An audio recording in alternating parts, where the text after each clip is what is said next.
EVM demonstration centre और demonstration गाड़ीर शुभ उद्घाटन 2024 साधारण निर्वाचन पाखे आसुथिबारु निर्वाचन को स्वच्छ करने प्रशासन पूर्ण प्रयास जारी रखिथिबा बेले पाटनागढ़ 76 नंबर निर्वाचन मंडली रे ईवीएम विषय लोकों को अवगत कराइबा ईवीएम डेमोन्स्ट्रेशन सेंटर और डेमोन्स्ट्रेशन गाड़ीर उद्घाटन पाटनागढ़ उपजिलापाल कार्यालय ठारू करिसेंती उपजिलापाल डॉक्टर विजयानंद सेठी।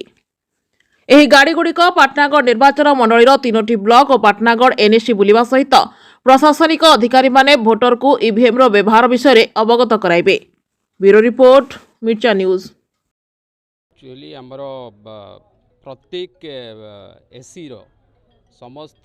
लोकेशन आमर जमती 316टा लोकेशन अच्छी 345टा पोलिंग स्टेशन अच्छी सबू एरिया को आमर 3टा मोबाइल भैन चलुची एवं आमर सब डिविजन रे मध्य गोटे ईवीएम डेमोन्स्ट्रेशन सेंटर ये कराई जो मैंने आसवे देखिए तार जो ईवीएम एवं वीवीपैट ट्रांसपेरेंसी अकाउंटेबिलिटी बाबद को एवं द्वितीय एक्चुअली आम यार दुईटा ऑब्जेक्टिव मेजर ऑब्जेक्टिव होची जे एक्चुअली आमर जमी मैक्सिमम लोक आसिकी तांकर मताधिकार अधिकार ये सब्यस्त करेंगे आउ जो ईवीएम वीवीपैट जो माने ये करा यूज करा तार माने स्वच्छता ये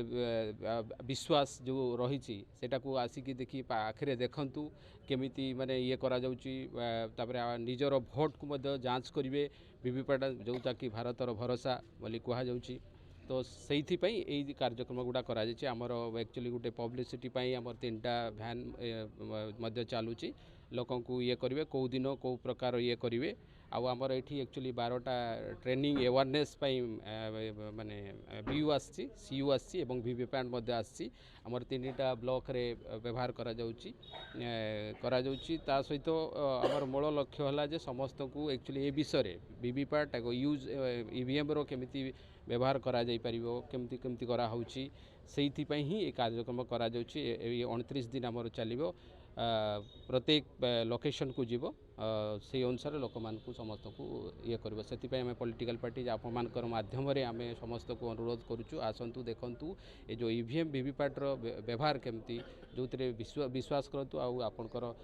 जो आसंता ये आम साइमल्टेनियस जनरल इलेक्शन हे से निज निज मत सब्यस्त करेंगे। हाँ आमर से आम रूट चार्ट करुँ 316टा लोकेशन किंतु माने आमर लक्ष्य होची प्रत्येक विलेज रे जाइकरी समस्त मतदाता मानक ए विषय जनइबे कि केमिति तार व्यवहार केमिति सेति आम बैनर मध्य करा जाउची एटा केवल आमर एएससी रे पूरा ओडिसा रे 147टा जाक एसी रे मध्य कार्यक्रम करूछन। देखंतु आमर 19 रु 2025 एक्चुअली ईसीआई गोटे हूँ माने no voters to be left behind माने कहीं कौन भोटर बाद पड़े ना आ नुआ भोटर तो आप गणतंत्र एक्चुअली समस्त गोटे गोटे भोटर मूल्य बहुत उपयोगी तेणुक समस्त एक्चुअली माने यंग कहतु बा सीनियर सिटीजन कहतु बा पीडब्ल्यूडी जो माने अच्छा मतदाता अच्छा समस्त सबू प्रकार व्यवस्था करा जाइछि आ इवन कि आमर जो सबुठ बड़ जिनस होची आमर जो माने इलेक्शन ड्यूटी रे रहिबा तांको पर ईडीसी मध्य दिया जिवो आमर 12 ए फॉर्म रे तांको ठीक भाव रे करा जिवो समान मध्य वंचित हेबे नै समस्त को सबू प्रकार पदक्षेप निया जाउछि। धन्यवाद।